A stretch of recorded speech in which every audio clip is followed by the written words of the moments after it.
My girlfriend texted me. I think we should break up now. I immediately replied, you're right. I'm putting your things outside. Come pick them up. The very next moment, she panicked and wrote, wait, I was joking. Please, just listen. But by then, I was already thinking about something else. I'm 29, and until 3 days ago, I thought I had my life figured out. My girlfriend Sarah and I had been together for 4 years. We lived in a decent apartment in the city, split the rent evenly, had our routines down. Saturday mornings were farmers market trips. Tuesday nights were our cooking experiments that usually ended in takeout. Normal stuff. Happy stuff, or so I believed. The text came on a Wednesday afternoon. I was at my desk working from home when my phone buzzed. I think we should break up now. No context. No warning. Just that. I stared at it for maybe 10 seconds. My first thought wasn't sadness. It was relief. And that told me everything I needed to know. I typed back quickly. You're right. I'm putting your things outside. Come pick them up. Her response was almost instant. Wait, I was joking. Please, just listen. Then another. Babe, I didn't mean it like that. I was testing you. Then, please answer your phone. I didn't answer. Instead, I started packing. I pulled out the suitcases from the hall closet and began methodically folding her clothes from the dresser. T-shirts, jeans, that purple sweater she always wore on lazy Sundays. I wasn't angry. I wasn't even upset. I was just done. My phone kept buzzing. Calls, texts, voicemails piling up. I ignored all of it and kept packing. Here's the thing nobody tells you about relationships. Sometimes the breaking point isn't a massive betrayal. Sometimes it's a stupid text message that makes you realize you've been ignoring red flags for months because it was easier than dealing with them. Sarah had a habit of testing me. Little games to see if I cared enough. She'd say she was going out with friends and then get mad if I didn't text her enough while she was gone. She'd mention some guy hitting on her at work and watch my reaction like a hawk. She'd pick small fights about nothing just to see if I'd fight back or apologize. At first, I thought it was just insecurity. Then I thought maybe I wasn't being attentive enough. But after 4 years, I was exhausted. This breakup text was just the latest test. And I'd failed it, or passed it, depending on your perspective. Update 1. By the time Sarah got home 2 hours later, I had 3 suitcases and 4 boxes stacked by the door. I'd been thorough. Bathroom stuff, kitchen items she'd brought from her old place, books, decorations, everything. If it was hers, it was packed. She walked in and stopped cold when she saw the pile. What are you doing? Her voice was sharp, but I could hear the panic underneath. What you asked for, I said calmly. I was sitting on the couch with a beer, probably looking more relaxed than I felt. You wanted to break up. So we're breaking up. I told you I was joking. Were you, though? She opened her mouth, closed it, opened it again. I just wanted to see if you'd fight for us. By pretending to dump me, I took a sip of my beer. Sarah, I'm tired. I'm tired of the tests, the games, the constant need to prove I care about you. I do care about you. I did. But I can't keep doing this. You're being dramatic, she said, but her voice wavered. It was just a text. It wasn't just a text. It was 4 years of this. Remember when you told me you were going on a date with your coworker to see if I'd get jealous? Or when you packed a bag and said you were leaving, then got mad when I didn't stop you? I'm done playing. She started crying then. Real tears, not the manipulative kind she'd used during arguments. Please. I'll change. I promise I'll stop. I love you. I know you do. I said, and I meant it. But love isn't supposed to feel like a constant test I'm failing. She grabbed my arm. Just give me another chance. One more chance. I gently removed her hand. Your stuff is by the door. I'll give you until Friday to get it all out. I already talked to the landlord about taking my name off the lease. You talked to? When did you do that? About an hour ago. I'd called him right after I finished packing, explained the situation. He was understanding, said he'd draw up new paperwork. You can keep the apartment if you want, or we can both move out. Up to you. She looked at me like I'd grown a second head. You're serious? You're actually serious. Dead serious. She left that night, took one suitcase and said she'd be back for the rest. I watched her car pull away and felt nothing. No regret, no second thoughts. Just a weird sense of peace. Update 2. The next morning, I woke up to 47 text messages. Most from Sarah, some from her best friend Jessica, even one from her mom. All variations of "you're making a mistake," and "she loves you so much," and "you're going to regret this." I replied to her mom because she'd always been kind to me. I'm sorry things ended this way. Sarah is a good person, but we weren't good for each other. I wish her all the best. To Jessica, I just sent, stay out of it, please. To Sarah's texts, I didn't respond at all. That afternoon, my best friend Marcus came over with pizza and beer.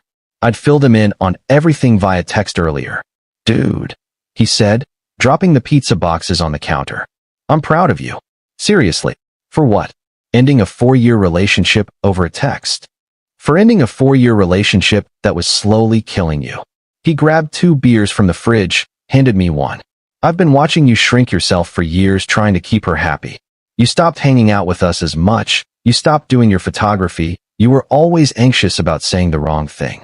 I hadn't realized how obvious it had been to everyone else. She wasn't a bad person, I said. No, she wasn't. But she was bad for you. There's a difference. We ate pizza and watched a hockey game. And for the first time in months, I didn't check my phone every 5 minutes. Update 3, Friday came. Sarah showed up with Jessica and another friend to get her stuff. I stayed in the bedroom while they loaded everything into a U-Haul. I heard them talking in low voices, heard Sarah crying at one point, heard Jessica say something like, his loss, loud enough for me to hear. When they were done, Sarah knocked on the bedroom door. Can I talk to you? She asked through the door. Please. Just for a minute. I opened it. She looked exhausted, eyes red and puffy. I'm sorry, she said. I'm sorry for all of it. The tests, the games, everything. You were right. I was scared you'd leave me, so I kept pushing to make sure you'd stay, and I pushed you away instead. I appreciate the apology, I said honestly, and I hope you figure things out. You deserve to be happy, Sarah. But so do I. I know. She wiped her eyes. For what it's worth, you were the best boyfriend I ever had. I just didn't know how to handle that. We hugged, awkward and sad, and then she left. That should have been the end of it. Clean break, mutual understanding, everyone moves on. But life is never that simple. Update 4. 2 weeks later, I was out at a bar with Marcus and some other friends, actually having a good time, when I got a DM on Instagram from a number I didn't recognize. Hey, this is going to sound weird, but I think you should know something about Sarah. I almost didn't respond. I'd been doing so well, feeling lighter, reconnecting with hobbies and friends. But curiosity got the better of me. Who is this? My name is Tom. I work with Sarah. We've been seeing each other for about 6 months. I read that message 3 times. You're going to need to be more specific, I typed back. What followed was a series of screenshots. Text conversations between Sarah and this Tom guy. Flirty messages starting from 5 months ago. Pictures of them together at restaurants I recognized. Places Sarah had told me she was going with the girls from work. Plans to meet up on nights she said she was doing overtime. The timestamps were damning. There was a message from the Tuesday before she sent me that breakup text. I think I'm going to do it tomorrow. Finally end things with him. Tom's response, about time. I'm tired of hiding. Sarah, I know, baby. I just need to make sure he doesn't suspect anything first. I sat there in the loud bar, music thumping, friends laughing nearby, staring at my phone screen in complete disbelief. Marcus noticed. You good, man? I showed him the messages. Watched his face go from confused to furious in about 5 seconds. That absolute. He caught himself, looked around. You want to leave? No. I typed a response to Tom. Why are you telling me this? Tom. Because she dumped me yesterday. Said she made a mistake leaving you and wanted to try to fix things. That you were the one, and she realized it too late. I thought you should know what kind of person you're dealing with before she tries to worm her way back. Marcus was reading over my shoulder. Wow. She's something else. I felt weird. Not heartbroken. That's the strange part. I felt vindicated. All those months of feeling like I was crazy for being bothered by her behavior. All those times she made me feel like I was overreacting or being too sensitive. I wasn't. My gut had been right. Thank you for telling me. I typed to Tom. I appreciate it.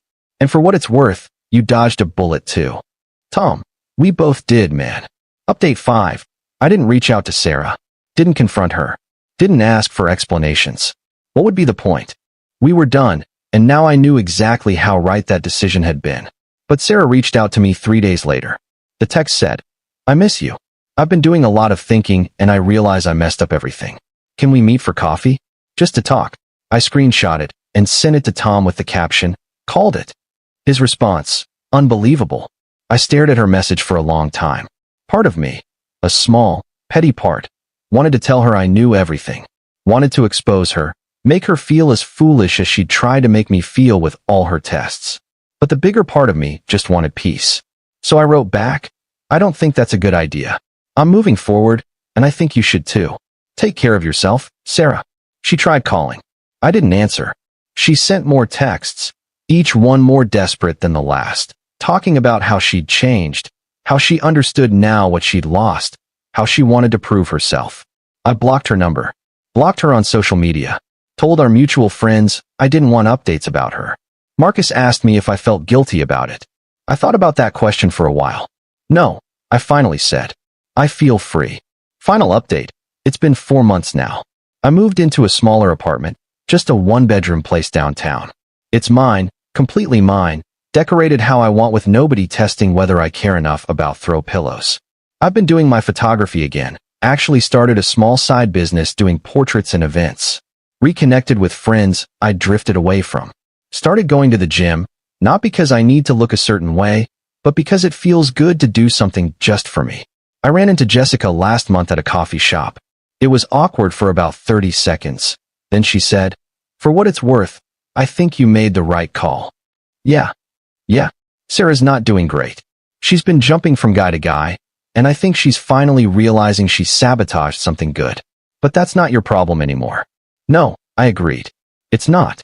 I've thought a lot about that breakup text over these months. How something so small and stupid ended up being the best thing that could have happened to me. If Sarah hadn't sent it, I might have stayed in that relationship for years, slowly losing myself piece by piece, always trying to pass tests I didn't know I was taking. Sometimes I wonder if she really was joking when she sent it, or if she was planning to break up with me all along and chickened out when I didn't react the way she expected. Honestly, it doesn't matter anymore. What matters is I'm finally living my life without constantly looking over my shoulder, waiting for the next test, the next game, the next moment I'll inevitably fail. I'm 29, single, and for the first time in years, I'm genuinely happy. Not pretending everything's fine happy. Actually, deeply, peacefully happy. And that's worth more than any relationship I had to play games to keep. Edit 1. A lot of people are asking if Sarah ever found out I knew about Tom. No, and I don't plan on telling her. That information was for me to have closure, not for me to use as a weapon. Edit 2. Some comments are saying I gave up too easily or should have tried couples therapy. I'd suggested therapy twice over the previous year. She said we didn't need it, that I was making problems where there weren't any. You can't fix something when only one person thinks it's broken.